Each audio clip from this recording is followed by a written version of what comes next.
다 함께 사도신경 드림으로 4월 11일 월요일 고난주일 첫 예배를 하나님께 올려 드리겠습니다. 나는 전능하신 아버지 하나님 천지의 창조주를 믿습니다. 나는 그의 유일하신 아들 우리 주 예수 그리스도를 믿습니다. 그는 성령으로 잉태되어 동정녀 마리아에게서 나시고 본디오 빌라도에게 고난을 받아 십자가에 못 박혀 죽으시고 장사된 지 사흘 만에 죽은 자 가운데서 다시 살아나셨으며 하늘에 오르시어 전능하신 아버지 하나님 우편에 앉아 계시다가 거기로부터 살아있는 자와 죽은 자를 심판하러 오십니다. 나는 성령을 믿으며 거룩한 공교회와 성도의 교제와 죄를 용서받는 것과 몸의 부활과 영생을 믿습니다. 아멘. 우리는 모두 다 함께 갈보리산 위에 십자가 섰으니 라는 찬양으로 하나님께 영광 돌리겠습니다.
오늘 우리에게 주신 하나님의 말씀은 요한복음 18장 1절에서 3절까지의 말씀입니다. 영상을 따라 함께 읽으시겠습니다. 예수께서 이 말씀을 하시고 제자들과 함께 기드론 시내 건너편으로 나가시니 그곳에 동산이 있는데 제자들과 함께 들어가시니라.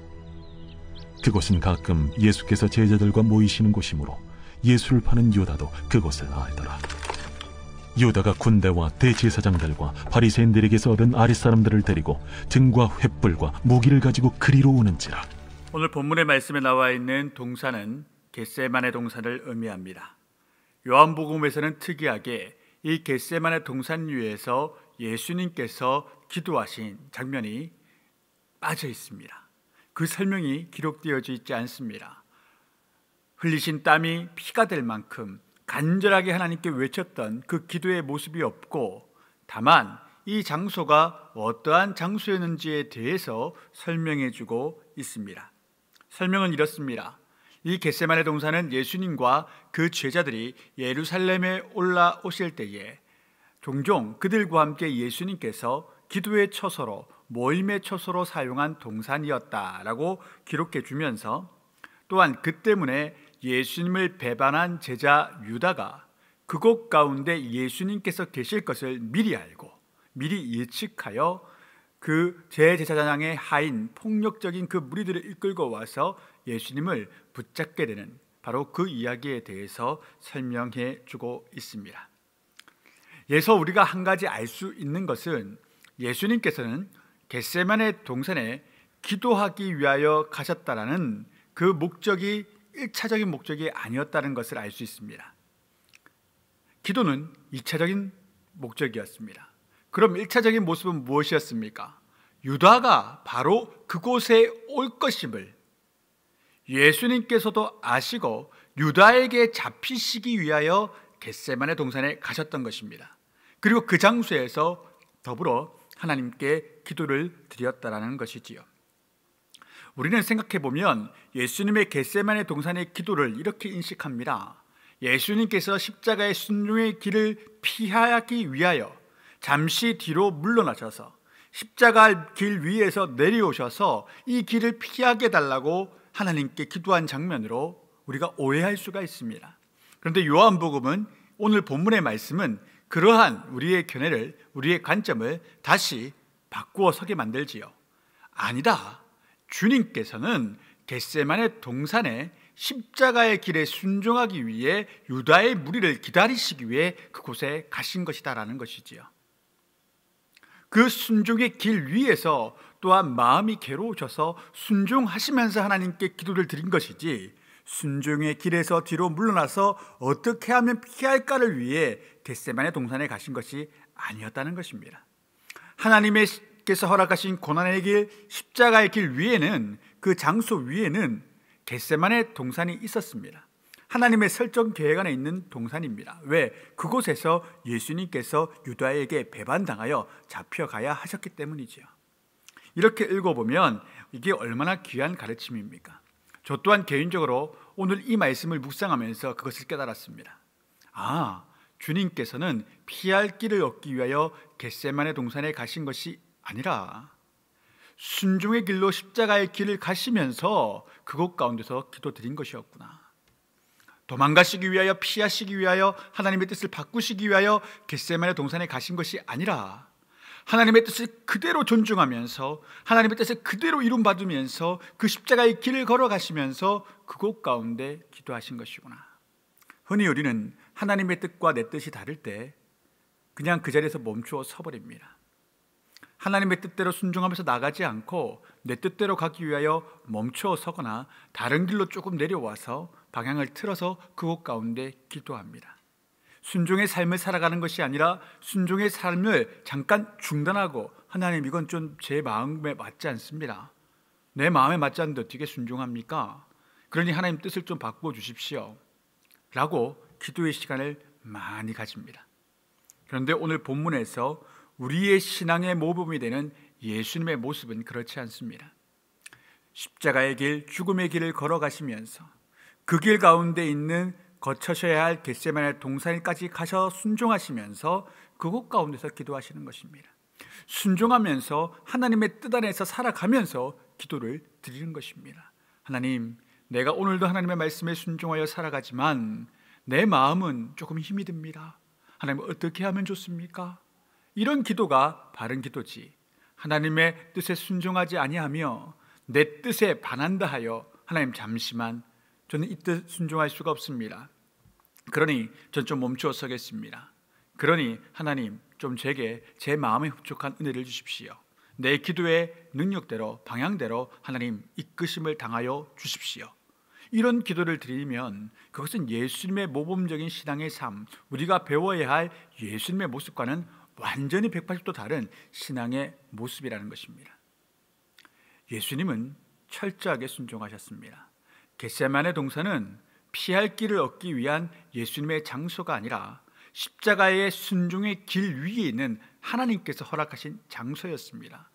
가론 유다에게 붙잡혀야 될 장소가 겟세마네 동산이었습니다. 그리고 그 붙잡히는 동산 가운데 순종하시면서 예수님께서 하나님께 기도를 드렸다는 것입니다. 사랑하는 성도 여러분, 하나님의 뜻이 아닌 내 뜻이 내 삶의 중심이 된다면 그것이 참 행복이 될 수 있겠습니까?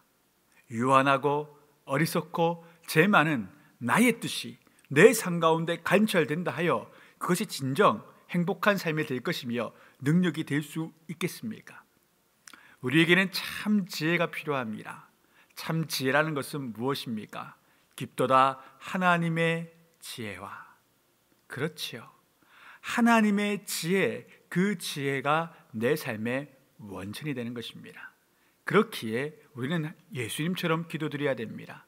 아버지, 내 뜻이 아닌 아버지 당신의 뜻이 내 삶 가운데 이루어지기를 원하나이다. 이것이 내 삶 가운데 가장 큰 권능의 삶이 될 것이고 가장 큰 능력의 삶, 또한 가장 큰 성공의 삶이 될 것입니다. 오늘 이 시간 우리 모두 다 함께 하나님께 내 뜻이 아닌 하나님의 뜻이 이룸받는 기도를 드려주시기 부탁드립니다. 이것이 바로 오늘 말씀의 적용 포인트입니다. 하나님, 오늘 하루도 내 뜻이 아닌 하나님의 뜻 가운데 거하기를 원하고 내 뜻의 이름이 아닌 나를 통한 하나님의 뜻 이루심이 내 삶 가운데 이루어지기를 원한다고 기도할 수 있는 저와 여러분의 축복된 삶이 될 수 있기를 주 예수 그리스도의 이름으로 축원드립니다. 감사합니다.